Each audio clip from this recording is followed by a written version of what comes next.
They wiped out a human settlement. Humanity didn't send a response, it sent the warning. The fires at Calder's Rest burned for 6 days, and no one came to put them out. Not because no one knew. The signal reached Earth in 11 hours, thermal bloom data, atmospheric scatter readings, the last 40 seconds of a distress feed from the colony's eastern comm tower before the feed cut out. 14,000 people, 3 generations of infrastructure. The methane processing rigs that had taken 8 years to build, the school with the hand-painted mural on the eastern wall, the network of sealed greenhouses that kept the settlement fed through the long, dark months. All of it gone in 40 minutes of orbital fire. Not a battle, not a siege. A clearance operation handled by third-tier Theric logistics officers on a rotating shift, logged under the same category as mineral extraction permits and decommissioned relay buoys.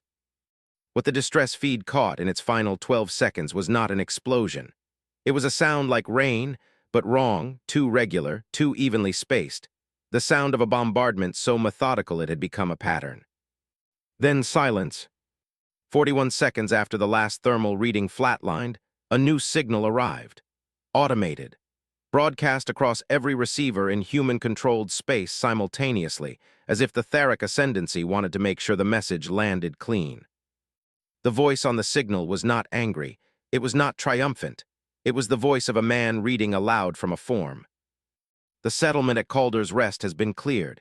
Humanity's presence in Theric Expansion Zone 7 constituted administrative debris. We do not negotiate the clearing of drains. This concludes the Notice of Administrative Action, Ascendancy Ref, Log 774. Theric Ascendancy Directorate of Territorial Management sends no further correspondence on this matter. 41 seconds, then the signal cut. Hierarch Sorrel Vaughn had not recorded it himself. He had tasked a junior communications clerk with formatting the statement. He had not reviewed it before it went out. He was, at the time of transmission, eating lunch. On Earth, in the first 6 hours after the signal arrived, the halls of the Directorate of Strategic Intelligence were absolutely silent. Not the silence of shock. Not the silence of grief, though grief was there, moving through the corridors like something heavy and low. This was a different kind of silence, deliberate, decided. The Director of Strategic Communications drafted a response. A senior analyst drafted a second one.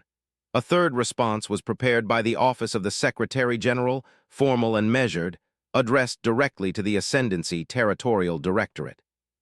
None of them were sent.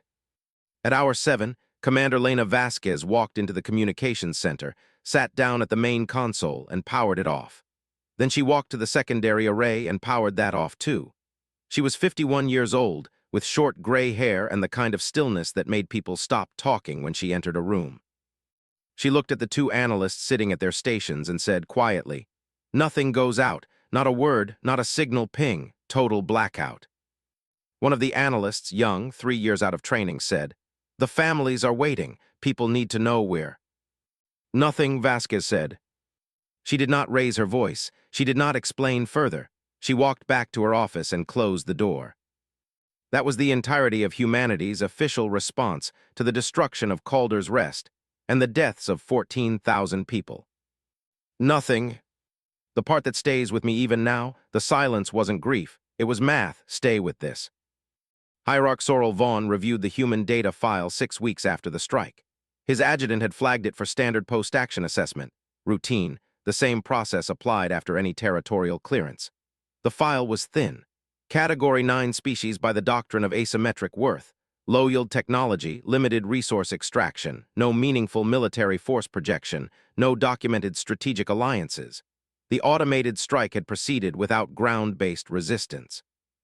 The settlement had not even managed to scramble an emergency signal to any Allied system. Or rather, it had, but then the Allied systems had all gone quiet. Vaughn read the silence data twice. Then he set the file down and made a notation in the margin, the kind of notation you make when a thing confirms what you already believed. Species response, computational acquiescence, mathematical survival calculus. They ran the arithmetic and accepted the conclusion. He dropped human surveillance allocation to 4% of the baseline monitoring grid. 4% was standard for conquered territories in the administrative compliance phase.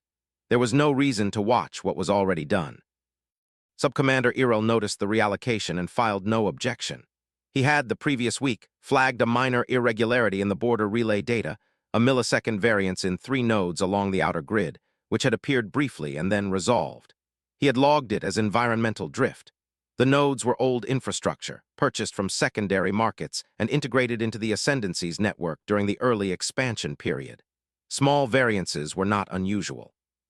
He did not pull the relay logs again. The file on humanity was marked, status resolved, no active monitoring required.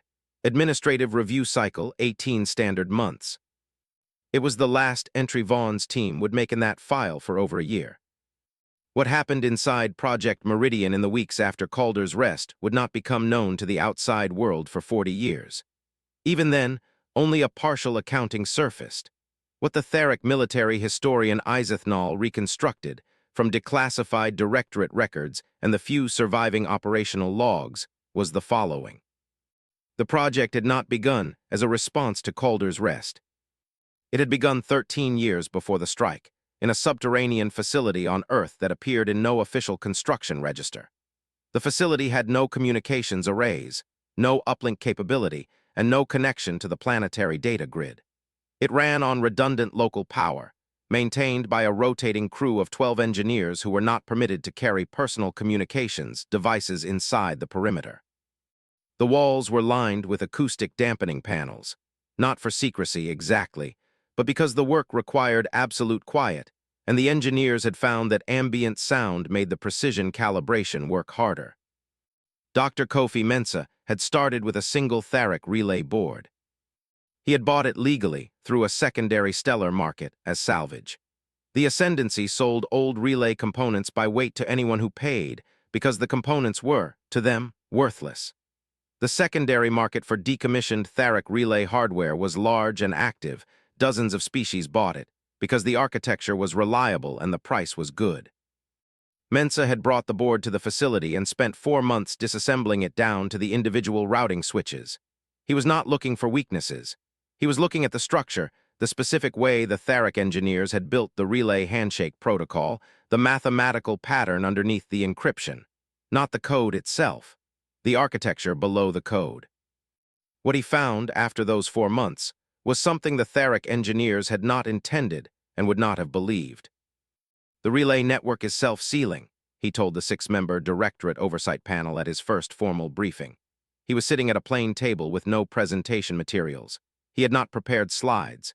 When you introduce a foreign signal into a Theric relay node, the node quarantines the foreign element and pushes it out. Every relay in their entire network does this automatically. It is a security measure. It is also a structural vulnerability. The oversight panel waited. The quarantine process requires the node to first read the foreign element completely before it can identify it and eject it. Mensah folded his hands on the table. If the foreign element is written in the same base layer frequency pattern as the original Theric architecture, not the encryption layer, the architecture underneath, the node cannot distinguish it from its own standard traffic long enough to eject it. It reads it as noise, environmental drift. He paused. If you build a secondary node that speaks the architecture's language at the base layer, and you slip it into the physical relay housing, the network will treat it as part of itself.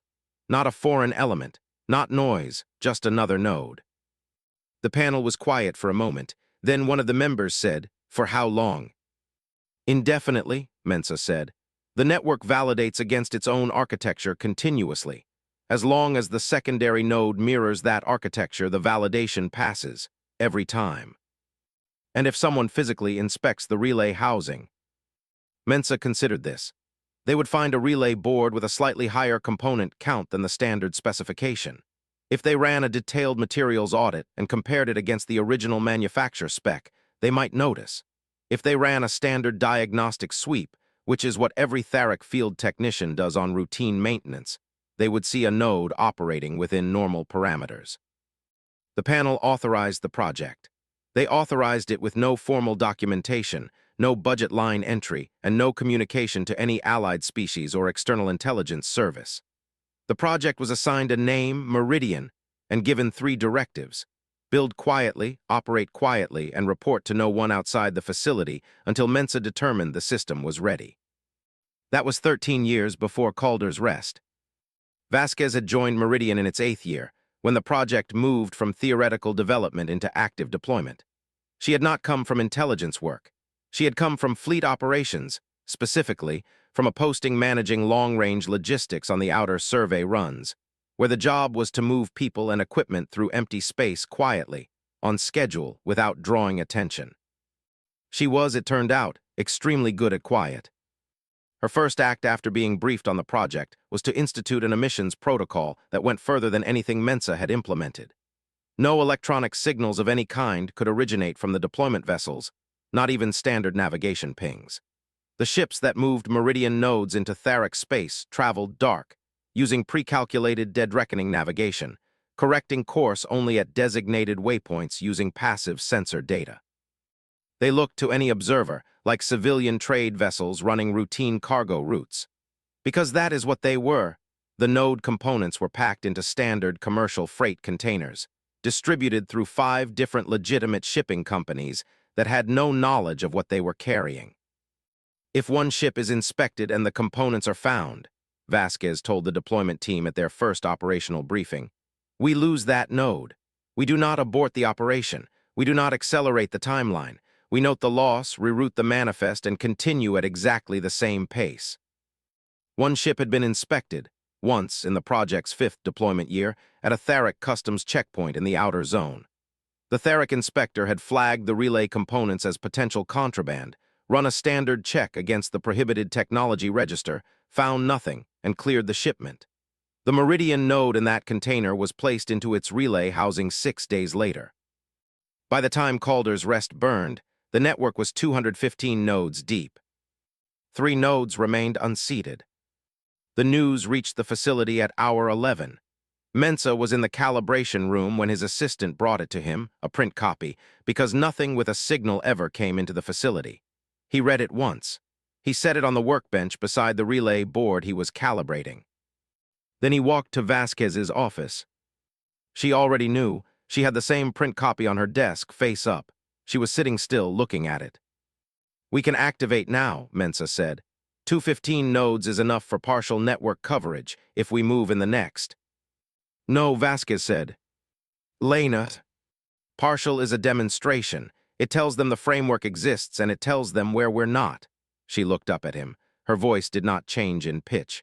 We do not move until every node is seated, one gap, and we have shown them what we built for nothing. Mensa stood in the doorway for a long moment. 3 nodes, he said. 3 nodes, she said. 4 months, maybe 5. She picked up the print copy and set it face down on the desk. We grieve on our own time, she said. Right now we work. The 4 months were the hardest thing any of them had ever done. Not the work itself. The work continued at exactly the pace it had always run, the same calibration shifts, the same silent deployment runs, the same acoustic panel quiet of the facility. What made those months hard was the knowledge that sat in the room with every person who worked there. 14,000 people, and they were waiting. The facility had a small common room with a plain table and a water dispenser that made a faint clicking sound when the temperature cycle ran. On the 8th day after Calder's rest, someone, no one ever admitted who, had taped a handwritten number to the wall above the water dispenser. Not a count of days remaining, a count of names. The list was 47 names long. 47 of the 14,000 that someone had pulled from the colony registry and written out by hand on a sheet of thermal paper. Not the most notable names, not the colony's officials or engineers, just names. A woman named Priya Os, who had run the Eastern greenhouse operation. A man named Tomas, who had been the settlement's only licensed medical officer for 11 years. A girl named Sira, who was 6 years old, and whose existence was documented only because her parents had filed a standard birth registration with the directorate 2 weeks before the strike. The list stayed on the wall for the full 4 months. No one took it down. Vasquez did not order it removed. She looked at it each morning when she filled her cup. She did not say anything about it. What she thought about it, she kept to herself. What she showed the team was the same level stillness she had brought into the facility on her first day. The 3 remaining nodes were in sectors that required careful approach timing. 2 of them sat along a trade corridor that ran heavy with Tharic customs traffic in the 1st and 3rd months of the standard commercial cycle. The third was deeper, a relay housing in the outer buffer zone that required the deployment vessel to pass through a Theric military transit checkpoint, not a full inspection point.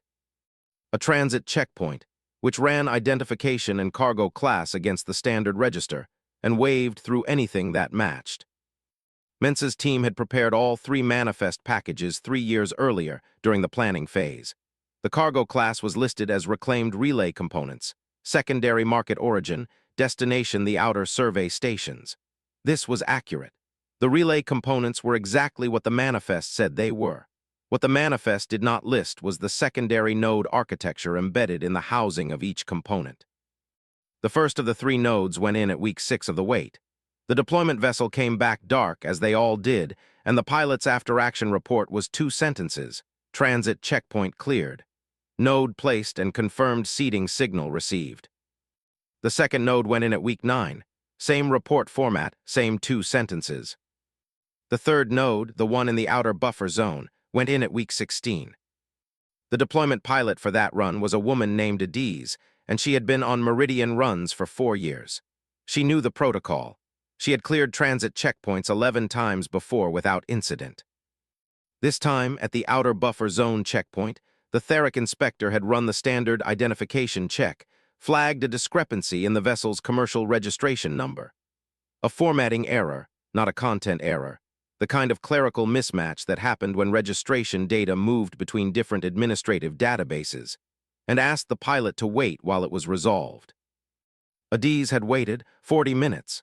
She had sat in the pilot's seat and looked at the checkpoint's external array and done the same calibration check on the navigation console she always did when she needed to keep her hands occupied. She had not transmitted anything. She had not called the facility. She had waited. The formatting error resolved itself when the checkpoint inspector found the correct database entry and matched it. The inspector noted the delay in the transit log, cleared the vessel, and moved to the next ship in the queue. Adiz had brought the node through the buffer zone and placed it in its relay housing 14 hours later. Her after-action report was 3 sentences: transit checkpoint flagged registration discrepancy, 40-minute delay, node placed and confirmed seeding signal received. When Vasquez read the report, she stood very still for a moment. Then she put it in the file with the others. "All 218 nodes are seeded," she said to Mensa, who was standing in the doorway of her office. "Confirm." Mensa looked at the seeding confirmation grid on the display behind her. Every node on the board showed green. "Confirmed," he said. "Schedule for activation," Vasquez said. "We wait for the low attention window. I want the Ascendancy Command alertness cycle at its absolute floor when this goes." Mensa already knew what the floor was. 3,300 hours Ascendancy Standard, he said. The command rotation overlap, lowest staffed window in their entire operational day. "How long until that window?" 11 days, he said. Vasquez nodded once. 11 days, she said, then we're ready. On the Theric flagship, a vessel so large it had its own internal transit system, with corridors that took 12 minutes to walk end to end. Sub-Commander Iril was doing something he had told himself several times he was not going to do. He was pulling the relay node logs from the outer grid. He was not supposed to be doing this. The human file was closed, marked resolved under skeletal monitoring. Pulling logs on a closed sector was the kind of thing that required a supervisory authorization he had not requested, and the kind of thing that, if Vaughn noticed, would prompt a conversation about resource allocation efficiency that Iril did not want to have. But the millisecond variance he had logged 3 months ago had reappeared, twice, both times at the same cluster of nodes along the outer grid, a secondary relay housing that fed into the Ascendancy's encrypted command backbone. Both times brief, both times within normal technical tolerance. He pulled the logs and spread them across his analysis console, 3 months of node data for a cluster of 12 relay housings. He ran a standard signal integrity check. Everything passed. Then he ran the architecture audit, the deeper check that compared the actual node component count against the original manufacturer specification. He had never run an architecture audit on these nodes before. It was not a standard diagnostic. Standard diagnostics checked signal. Architecture audits checked the physical composition. He ran it. The audit took 4 minutes to return its result. When it came back, Iro looked at the result for a long moment. Then he looked away. Then he looked at it again. The node cluster showed a component count 1 to 3 units higher than the manufacturer specification in each housing. Not much. Within the tolerance range that the standard diagnostic did not flag. But an architecture audit was not a standard diagnostic. An architecture audit was specific. He sat with this for a while. There were two explanations. The first was that the node housings had been upgraded at some point in the field, a common enough practice, where local logistics officers added supplemental components to handle higher traffic loads, and the upgrade had not been logged against the original spec. This happened. It was not unusual. The second explanation was something Iro did not let himself finish thinking, because finishing the thought required accepting that the millisecond variances, the elevated component counts, and the 14 months of complete human silence were all part of the same thing. And if they were all part of the same thing, then the closed file was not closed, and the math that had seemed so obvious to Hierarch Vaughn was wrong. He started to write a memo. He got 3 lines in before he stopped. Anomaly review, outer grid node cluster. Component count irregularity identified in architecture audit, range 1-3 units above spec. Recommend escalation to. He stopped. Recommend escalation to Hierarch Vaughn. With what? A component count that was within tolerance.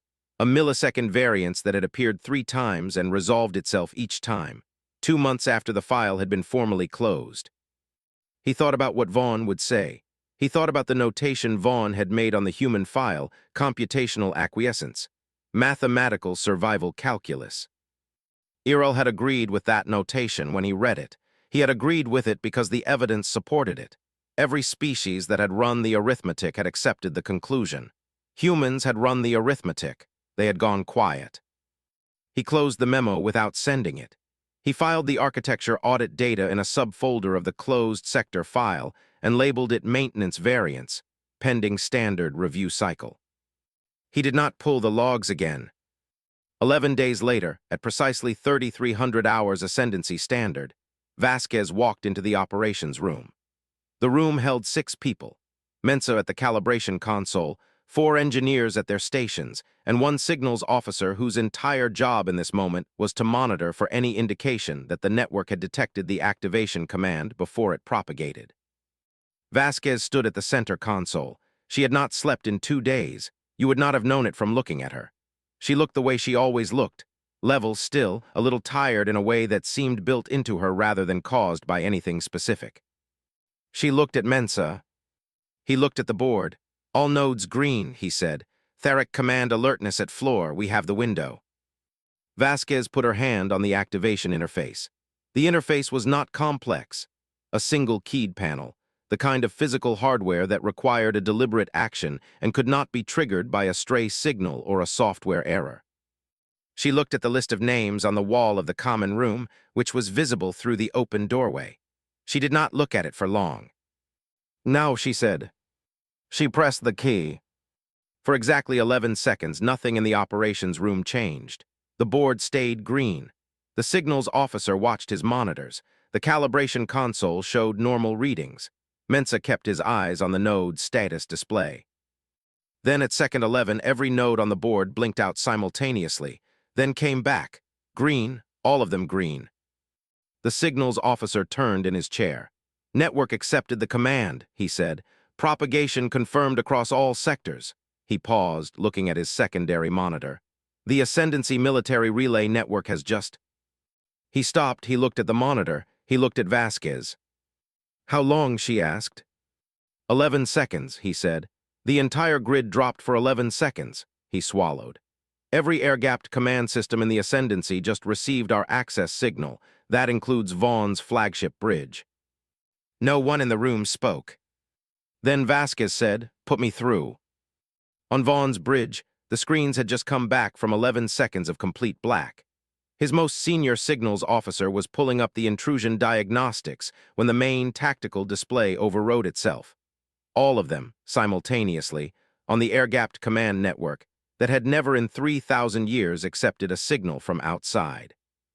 And Commander Lena Vasquez was sitting on every one of them, looking directly out, as if she had been waiting there for a very long time.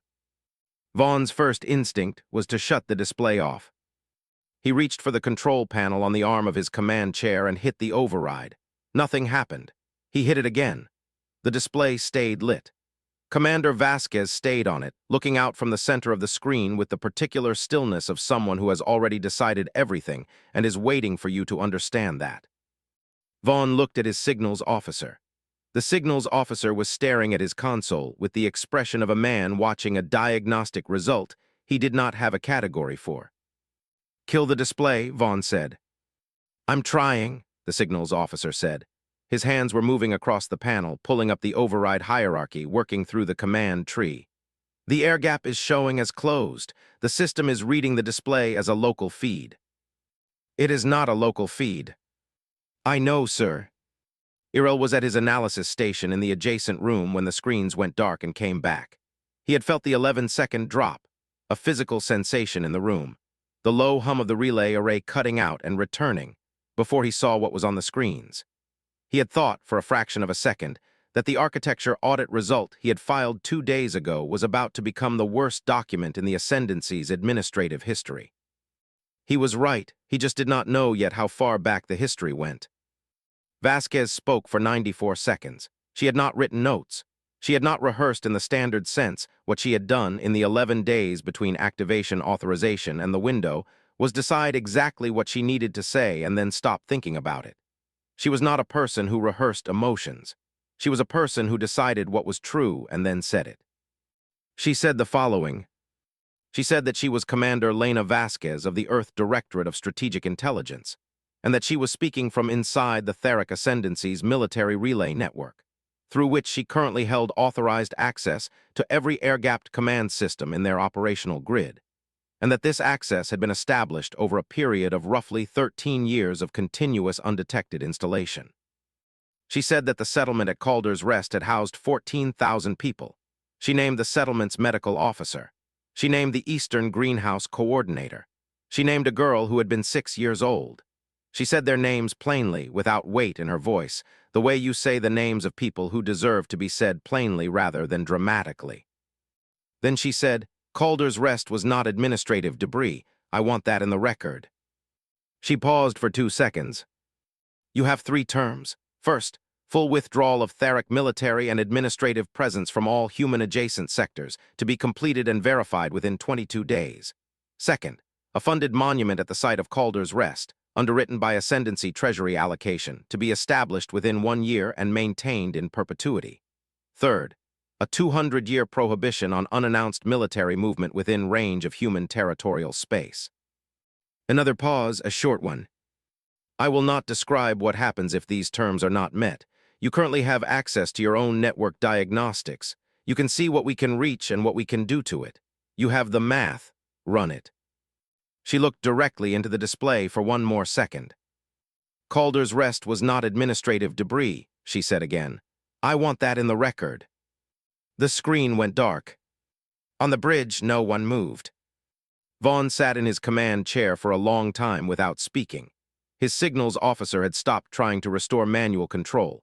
The display was dark now, and the air gap indicator showed closed again as if nothing had happened.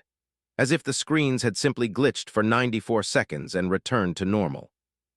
Vaughn said very quietly, "Pull the relay logs, full architecture audit, every node on the outer grid and the command backbone." The signals officer pulled the logs. Iril walked onto the bridge. He had the subfolder on his console, the one he had labeled maintenance variants, pending standard review cycle and filed without escalating. He was carrying his console tablet. He set it on the edge of the signals station without saying anything. The signals officer looked at the tablet. He looked at the date stamp on the subfolder. He looked at Iril. 2 days ago, the signals officer said. "I didn't have enough," Iril said. The signals officer turned back to his console. The architecture audit was still running. It was a full grid audit now, not a cluster check, and the outer grid alone had over 200 relay housings to work through. The first results were coming back. Vaughn watched the results populate. He watched the component count irregularity appear in the first cluster, then the second, then the third. He watched it move across the grid in a pattern that once you saw it was unmistakable, not random variance, not field upgrades, not environmental drift. A distribution, carefully spaced, mathematically even. How many, Vaughn said, not a question. The audit completed. The signals officer read the number off the screen. He said it twice because Vaughn had not responded the first time. 218 nodes, seated across every primary relay cluster in the Ascendancy's military communications network. Inside the air-gapped command backbone.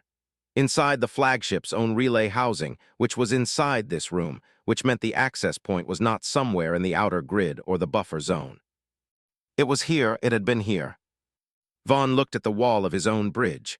At the relay housing panel, standard gray, built into the wall the same way it had always been. How long, he said.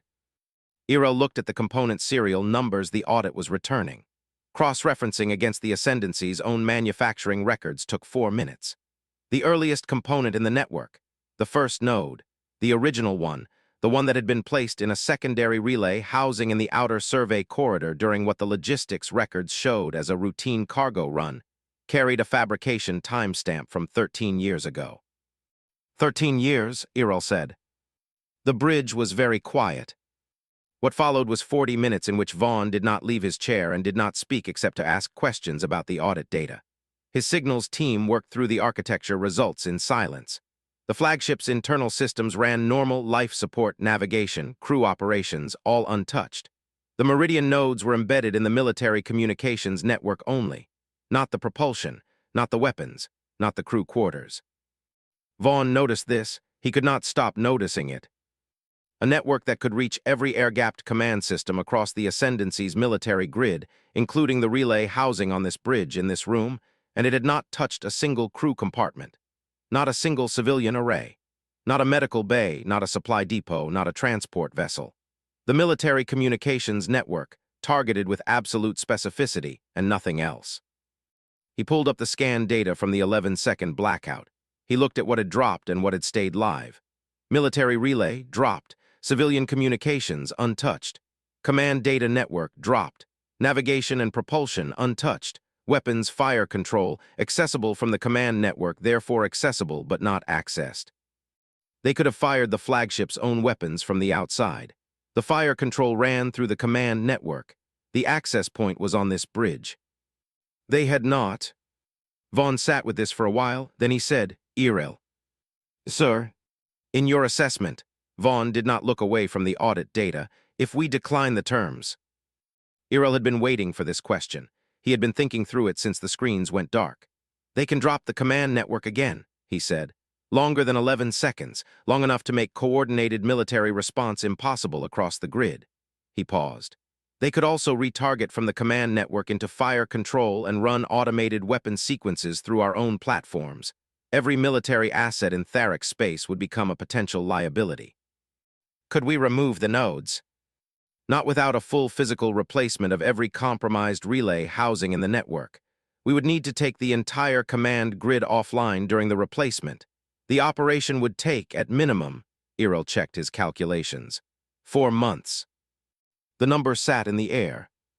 During which time, Vaughn said. During which time the network would be dark, Errol said. And we would have no way to know if the replacement housings were clean. We would have to replace them with components we could verify from manufacture to installation. That would require sourcing from Tharic primary fabrication facilities only, no secondary market materials. He paused again. The secondary market materials are what the nodes came in through. Every relay housing in the grid that contains a secondary market component is potentially compromised. Vaughn knew what the Ascendancy's relay network was built on. He had never thought about it before. He was thinking about it now. The network had been built and expanded over 3 millennia, and secondary market components were cheaper, available, and reliable. They were built into the backbone the same way everything reliable and cheap got built into a system that spanned thousands of systems. Piece by piece, shipment by shipment, logged under cargo class and cleared through transit checkpoints, and installed by field logistics officers who had done the same thing so many times it was routine. He had done this to himself. He had built the network that way. He had cleared the cargo that carried the components. He had dropped the surveillance allocation that might have caught the anomalies. He had closed the file. He had closed the file. "Irel," he said. "Sir?" "That subfolder, the one you flagged 2 days ago." Vaughn was still looking at the audit display. "Did you see it before that? The variance?" A pause once before. "I logged it as environmental drift." "When?" 14 months ago, Irel said, during the first post-clearance data review. The silence on the bridge was complete. 14 months ago was the week Vaughn had made his notation on the human file, computational acquiescence, mathematical survival calculus. They had been running the math the whole time, not the math Vaughn had assumed they were running, a different calculation entirely. 3 floors below the command bridge, in the relay housing maintenance bay that handled the flagship's internal network infrastructure, a junior engineering technician named Kell was running a routine diagnostic on the secondary relay panel. The diagnostic was not related to the blackout. Kell had not yet been informed about the blackout, because the information was moving up the chain and had not reached the maintenance bay. Kell was doing the same check that got done every 48 hours, the same check that had been done every 48 hours for as long as the panel had been installed. The diagnostic returned normal. It always returned normal. Kell logged it and moved to the next panel. The Meridian node in the secondary relay, housing behind the panel, had been there for 9 years. Vaughn called the full senior staff to the bridge. They came in over the next 20 minutes, the department heads and fleet commanders who had been woken from sleep or pulled from their shifts, and he let each of them read the audit data without explaining it first. He wanted to see where their eyes went. They all went to the same place, the component count, the distribution pattern, the 13-year fabrication timestamp on the earliest node. One of the fleet commanders, a senior officer named Dorath who had spent 40 years in Tharic military service, looked at the audit and then looked at Vaughn and said, "This is not what we thought it was." "No," Vaughn said.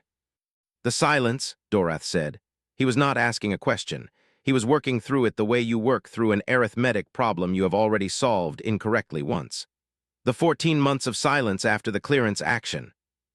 "Not surrender," Vaughn said. They were seeding the last 3 nodes. Dorath set the console tablet down on the signals station. He did not pick it up again. "What do they want?" he said. He had not been on the bridge when the screens showed Vasquez. He had not heard the 94 seconds. Vaughn told him the 3 terms. Dorath listened to all 3. He said, "That's all." "That is all." The fleet commander was quiet for a moment. He had spent 4 decades evaluating enemy capability assessments. He knew what it meant when a species that could reach your fire control chose not to use it. He knew what it meant when a species that had built a 13-year infiltration network chose to extract it cleanly the moment their terms were met. It meant the restraint was a message. The restraint was the threat. The thing they were not doing was the proof of what they could do. "Sir," Dorath said, "I recommend compliance." Vaughn did not answer Dorath right away. He sat in his command chair and looked at the audit display for another long moment. The full grid mapped out across the screen. 218 marked positions, each one a node that had been placed by hand, carried through his own transit checkpoints, seated into his own relay housings by people who had looked like routine cargo handlers because they were routine cargo handlers, moving legitimate freight that also happened to contain something else. He thought about the 41-second broadcast he had sent. The automated voice, the flat corporate cadence, the line about drains. He had not reviewed it before it went out. He had been eating lunch. He pulled up the broadcast record now on the secondary console and read the transcript. All 41 seconds of it. He read the line. "Administrative debris. We do not negotiate the clearing of drains." He closed the transcript. "Draft a compliance transmission," he said. "Full terms accepted. Unconditional." He looked at Dorath. "Get me a channel to the Directorate of Territorial Management. The formal record needs an addendum." Dorath nodded once and moved to the communications station. Irel stayed where he was. He was looking at his own console tablet, at the subfolder he had labeled so carefully and filed so quietly 2 days ago. He thought about the millisecond variance he had logged 14 months ago and dismissed as environmental drift. He thought about the architecture audit he had run but not escalated. He thought about the formatting error at the outer buffer zone checkpoint that had held a deployment vessel for 40 minutes while an inspector matched database entries, and how close that had come to nothing, and then how thoroughly it had come to nothing. He thought about the girl named Sira, who had been 6 years old. He did not think about this for long. He put the console tablet down and went to help draft the compliance transmission. The transmission went out at 6 hours and 14 minutes after Vasquez's screens went dark. In the operations room on Earth, the signals officer who had monitored the Meridian activation was watching the incoming traffic when it arrived. He looked at it for a moment before he said anything. Then he said, "We have a response." Vasquez was at the far end of the room, standing with a cup of water she had not yet drunk. She walked to the signals station and read the transmission header. Full acceptance. Unconditional, all 3 terms. She set the cup down on the edge of the console. Then she walked to the doorway of the common room, where the list of 47 names was still on the wall above the water dispenser. She stood there for a moment. She did not say anything.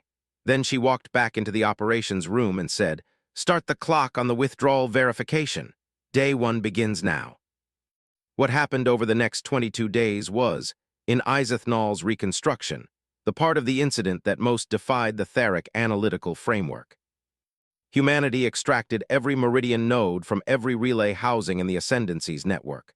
Not in a rush, not as a demonstration, not with any announcement. In precise, measured stages, 1 sector at a time, verified against the original installation records. As each term was confirmed, border withdrawal, treasury allocation for the monument, formal registration of the 200-year movement prohibition. The corresponding nodes in that sector's relay housings went cold, and were physically recovered by the same dark-running vessels that had placed them. The extraction teams moved through the sectors in the same order the installation teams had. They recovered the nodes in reverse sequence from the installation log, working backward through 13 years of placements. The last node they pulled was the first one Mensa had ever seeded, the original prototype, the one that had been in the secondary relay housing in the outer survey corridor since the project's 3rd year. The one that had been read as environmental drift every time a standard diagnostic passed over it. It came out clean, no residual architecture, no secondary access points left behind, no dormant code, clean relay housing, standard component count, exactly what the manufacturer specification called for. The Theric field technician who removed the node, under the terms of the extraction protocol, human teams identified the housing and Theric technicians did the physical removal, held it in his hand for a moment before logging it. It was smaller than he expected, about the size of a thumb. Standard gray casing, slightly higher component density than the board around it, completely unremarkable to look at. He logged it and put it in the recovery container. 22 days after the compliance transmission, the last node was out. Humanity's presence in the Theric relay network dropped to 0. The network ran clean, every diagnostic passed, every architecture audit returned standard specifications. Then humanity went quiet again. There was no announcement, no statement from the Earth Directorate, no press release, no address, no official record released to the wider galaxy. The Meridian operation had been conducted in complete silence, and it ended in complete silence. The only documentation that existed was internal to the Directorate, classified at a level that would not be touched for decades. What the rest of the galaxy knew was this. The Theric Ascendancy had, without warning or public explanation, issued a full compliance transmission to an unspecified party, withdrawn from a set of sectors in their own expansion zone, and registered a 200-year movement prohibition against their own military forces in a specific territorial band. The doctrine of asymmetric worth was suspended indefinitely by internal ascendancy decree. Species Category 9 was removed from the classification table. The line where humanity had been listed was left blank. Not reclassified, blank. In the months that followed, the signals that other species read most carefully were not the Ascendancy's public statements. They were the things the Ascendancy stopped doing. Patrol routes that had run through the outer buffer zone for decades quietly rerouted. Transit checkpoint protocols in human-adjacent sectors were revised upward, more thorough, not less, which was the opposite of what happened with conquered territories. The Ascendancy's secondary market procurement policy for relay components was suspended pending a full network infrastructure review. They were checking their own housings, every relay board in the grid one by one. They found nothing. Meridian was already gone, but they kept checking because the alternative to checking was accepting that they could not know, and that was worse. Mensa was in the calibration room when the final extraction confirmation came through. He read it. He noted the timestamp. He looked at the relay board on the workbench, not a Meridian node, just a standard board he had been using for testing, and he picked it up and set it back on its mount and squared it against the edge of the bench the way he always did when he was finished with a session. Then he turned off the bench light and went to get something to eat. He had been working on the base layer architecture problem for 13 years. The problem was solved. The application was complete. The network was clean. He was, for the first time in 13 years, not working on it. He was not sure what to do with that yet. He ate alone in the common room. The list of names was still on the wall. Someone had added to it while he wasn't looking, not more names, but a single line at the bottom of the sheet, written in smaller handwriting than the rest. They are in the record, V. He read it once, he did not take it down. The formal record that Vaughn had ordered, the addendum to the Directorate of Territorial Management file, was processed by a junior administrative officer who had not been on the bridge during the incident and had received only a summary briefing. The addendum contained the standard compliance language, the withdrawal confirmation, the Treasury allocation order. It also contained, at Vaughn's specific direction, a single line of additional notation. The administrative officer who processed the file read the line twice. She had never seen language like this in a post-clearance addendum. The field for such notations was usually blank or contained bureaucratic confirmation language or was marked with the standard closure code. This one read, "The settlement at Calder's Rest was not administrative debris. This notation is entered into the permanent record of the Tharic Ascendancy Directorate of Territorial Management by order of Hierarch Sorrel Vaughn, date of entry as stamped." She processed it without comment and moved to the next file. 40 years later, in the historical record that Isethnal assembled for the Tharic Military Academy's Advanced Doctrine program, the section on the Meridian incident ended with the following passage. It was the most cited section of the document. "We had no category for what humanity did. This is not a rhetorical observation. It is a technical statement about the limits of the doctrine of asymmetric worth as a classification system. The doctrine was built to assess species by what they could project outward: fleet capability, resource extraction, territorial reach, response time to provocation. Humanity, during the 13 years of the Meridian installation period, projected nothing. By every metric in the doctrine's framework, they were exactly what Hierarch Vaughn assessed them to be: a Category 9 species showing computational acquiescence. What the doctrine had no column for was the possibility that a species would spend 13 years placing the architecture of an overwhelming response into our own infrastructure, wait 4 months after a mass casualty event to finish the installation, deliver one 94-second statement, accept our compliance, extract their entire system cleanly, and then go quiet again. Not because they lacked the capability to stay in the network. They kept their word. They removed it because they said they would. We had no file for a species that builds a weapon it never fires, keeps its word about removing it, and then goes quiet again. We still don't. The monument at Calder's Rest was completed 11 months after the compliance transmission. It was a plain structure, not large, not elaborate, built from the same stone as the ground it stood on. The settlement itself was not rebuilt. The site was cleared of slag and left as it was, open sky and flat rock, the way the first settlers had found it 3 generations earlier. On the monument's face, the only text was the list of names. All of them. 14,000 rendered in small, even letters that required you to stand close to read any individual name. The funding came from the Ascendancy Treasury, as the terms required, transferred through official channels, and received without ceremony. Nobody came to the dedication.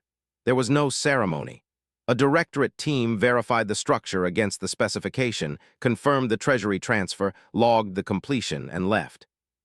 The monument stood in the open, under the sky of the cleared settlement. The wind moved across the rock the same way it always had. The names faced out,